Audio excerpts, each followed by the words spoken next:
time is 5 to 7 minutes. Over to you, Madam Toastmaster. Thank you, Toastmaster Paul. Our next speaker is a health consultant at DKI Health, and he says he enjoys solving problems for clients. He grew up in Arunachal Pradesh, although his family is from Ayodhya, UP, and he loves trekking, learning about new technologies, and watching YouTube videos. I think everyone can relate to that. His speech title is Don't Be Afraid. Can you put our hands together for Toastmaster Shubhanshu Yadav?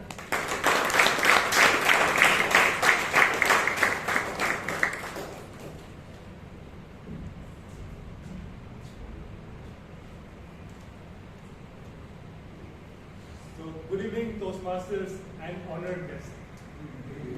It's been a lucky day to speak on this such a topic which is related to the today's theme. We are repeatedly doing what we repeatedly do. And before doing something, we have to start something new. Then here comes the challenge. So I am here to tell you how to overcome those fears and convert those challenges into triumphs. So I'm just going to tell you a secret. Isn't it exciting? Yes. So the secret is start small and do not afraid of trying anything new. Don't worry, I will not leave you with this only one line. I will share the tips with you to how to overcome it. So let's address the elephant in the room, the fear of failure. When we are trying something new, we think we are at the spotlight, like now I am, and every eye is on them, and they just want them to just mess up. But let me tell you the truth. No one wants you to fail. It's just in your head. So, and trust me, I have been there. I remember when first time I was learning swimming and I was in the pool, I thought everyone is watching me. But as soon as I started learning swimming, I realized that everyone was so busy enjoying themselves rather than watching my moves. And that gave me a little bit relaxed. So remember, nobody wants you to fail, and the spotlight and the fear of the spotlight is nothing more than just an illusion. But it's common when we are trying something new to overthink and overwhelm ourselves. But here's the secret. Start small. Take those baby steps towards your goal. And I remember when I was learning swimming, rather than thinking to cross the pool in my first attempt, I was practicing holding my breath underwater and getting friendly with the water. It helps to reduce the anxiety and calm yourself. And trust me, when you break your task into small manageable chunks, it's become easy to accomplish those and fears reduce tremendously. But wait, let me tell you, acknowledging fear is also important. We are humans and it's our propensity towards something new. But rather than running away from fear, we should embrace it. We should try to find the root cause of it. Dig deeper. It can be anything. Childhood traumas, pressure of high stakes, or even the greatest perfectionist mindset. Whatever it is, find it and work on it. Take moves, take strides towards building confidence on it, and try to overcome it. Now, let's take the other important aspect. Do your research. Research is also important. Before at first diving something scary, do your homework. Learn about it. For example, when I was trying swimming, I spent hours watching YouTube videos of graceful swimmers and sought advices from my friends who are already mermaids and mermen in the swimming pool. And those helped me a lot and give me a gave me a sense of preparedness and eased my calm. Although my first attempt wasn't a perfect butterfly stroke, but I was floating in water. And that was a tremendous achievement for me, for someone who was scared of swimming pool as the cat is scared of the bathtub. So that helped a lot. Now here's a small secret to the introverts like me, or you can say small tip. So listen carefully. The tip is to partner up.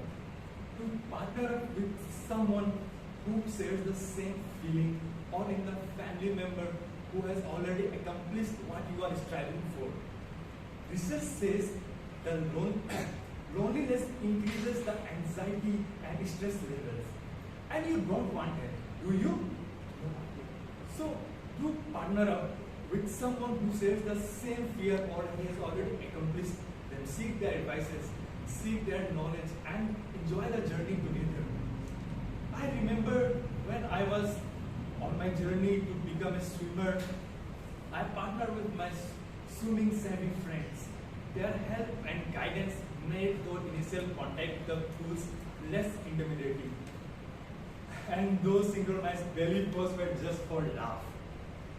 So in conclusion, my dear Toastmasters and guests, do not afraid of trying new things. Remember, life is too short to hold you back because of fear. Embrace the unknown. Take small steps. Do your research, and if needed, partner up. Remember, together we can turn our failures into triumphs and our fear towards the stepping stone to success. Thank you.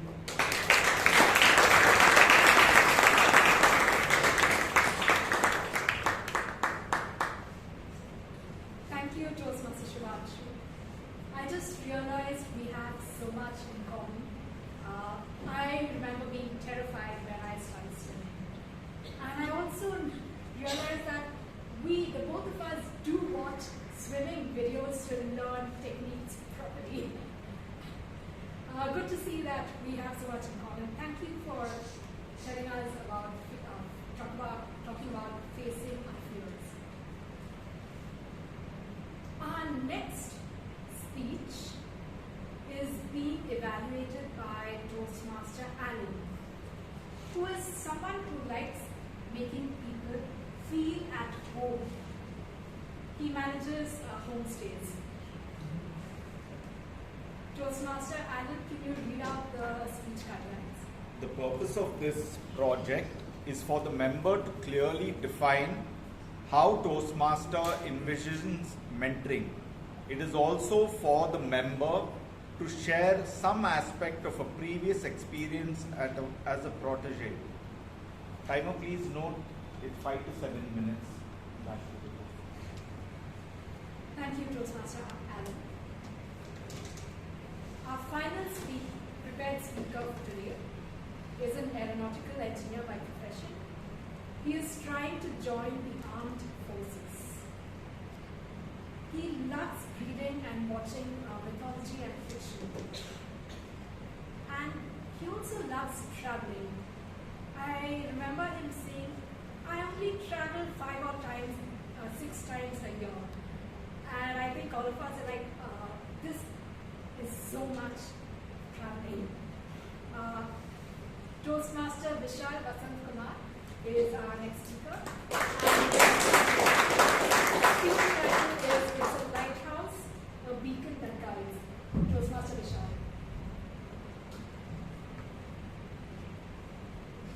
Steven Spielberg, the commercially successful American director, once said, the delicate balance of mentorship is not creating them in your image, but giving them the opportunity to create themselves. Good evening, Toastmasters and dear guests. Good evening. Good evening. Mentorship to me is like gardening or farming. You take a seed, you plant it, you nurture it, and wait for it to grow into a mighty tree. When I was researching on the topic, when mentoring was the topic, the first thing that came into my mind was an animated movie, Kung Fu Panda. Shifu, the greatest Kung Fu teacher to ever live, was tasked with training a fat panda, he was repulsed by this idea and did everything he could to get that panda off the training grounds and send him back home. However, when Shifu went to his master, Ugwe, to tell him he had chosen the wrong protege for Shifu, Ugwe said, "Shifu, you need to let go of this illusion of control." Shifu picked up a peach, cut it open, took a seed, planted it, and said, "I decide where the seed goes. I decide how the plant grows. I decide when it grows and how it grows." To that, Ugwe very wisely replied, "Yes, you can decide all those things, but when it grows, you will get a peach. You may want a mango, you may want an apple, but you will end up with a peach." I think this explains exactly how mentorship works. You can only nurture the plant, you can nurture the tree, and wait for it to blossom. The first mentors that I ever got were these two people that I was always around. As a child, I didn't know why I was always around these people, but I'm told that that's how mammals work. And these two people never preached or taught any lessons. They led by example. And I learned a lot of things from them.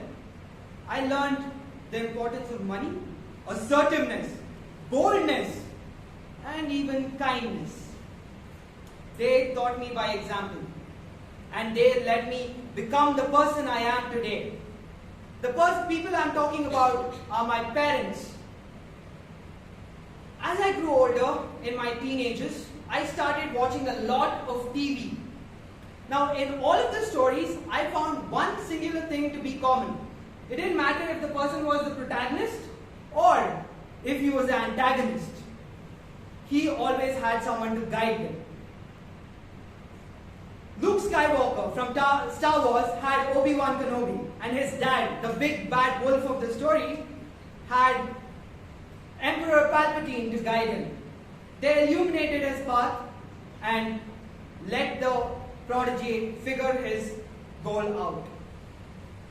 When I joined Toastmasters, I was so nervous that when I was on stage, my heart would explode. And I would just stay in one single place. I couldn't move because my muscles would just freeze. I couldn't move. Just the fear made me freeze up. I was assigned a mentor, as it is the norm in Toastmasters, but I didn't speak to him for a while. Eventually, I got over my nervousness and went and asked him how I go about this. I said, "So, sir, how do I go about this? Do I, take small roles like tag and roll? Maybe I sit in the back, or it's called observational learning, I'm told. Sure, what should I do?" He said, "No, Vishal, when is your first speech? Are you taking up the TMOD role this week? Have you spoke in table topics?" And I was like, "I can't even get on stage. What are you asking me to do?" So I just faded into the background. But the light of my mentor's kind words and his support pushed away and shooed away the shadows of doubt I had in my mind, and I gave my first speech. And again, after my first speech, I went back into my old habits. I started going back into the shadows, stopped coming to Toastmasters, but I got a push again from my mentor and his kind words. He told me, "No, you need to start coming regularly." And I did. And I am happy to say that I've given a speech every month for the last 3 months. The mentor that I speak so kindly and fondly of is Toastmaster Robinson, sir. Let me ask you a question, Toastmasters. In the high noon, have you seen a lighthouse? It's a huge building. It's an odd structure. There's no real reason to it.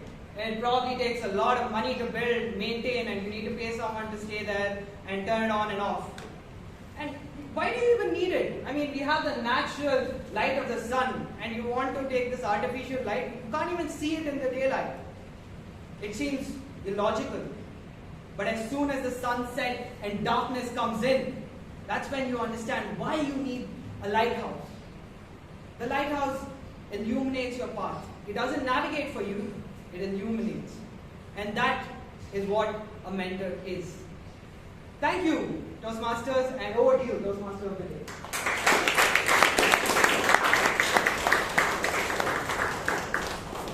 Thank you, Toastmaster Vishal, for taking us through your mentorship journey right from your childhood. I see that you're a Star Wars fan as well. I like having that in common with you. With this, we come to the